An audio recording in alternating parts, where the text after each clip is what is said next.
আমি আমাদের সন্তানকে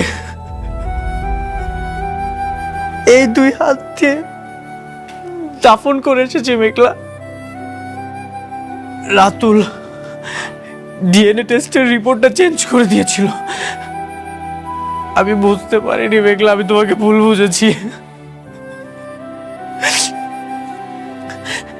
দিনের পর দিন আমি তোমাকে অনেক অপমান করেছি, সন্তানের স্বীকৃতি দেইনি।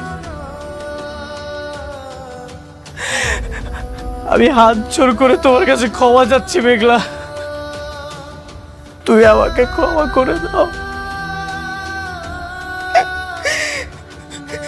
এই দুই হাত দিয়ে আমাদের সন্তানকে আমি দাফন করে এসেছি।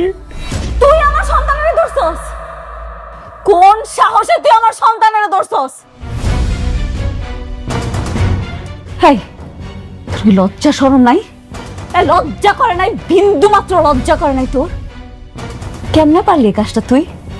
মনে নাই তুই কি করছিলি আমার লগে? আমার সন্তানটা আমার গর্ভে থাকা অবস্থায় তোর পাও দিতে গিয়ে আমি পড়ছি। আমি কইছি বিশ্বাস করো অনেক, এই সন্তানের বাপ তুমি, তোমার সন্তান এরা। কই তখন তো তুই ওর পিতৃ পরিচয় দাস নাই। আজকে আমার সন্তানটা মইরা গেছে দেখা তুই নিজের হাতে আমার সন্তানের কবর দিয়ে আইস। হ্যাঁ, কোন অধিকারে তুই কবর দিছস? কোন অধিকারে কবর দিছস?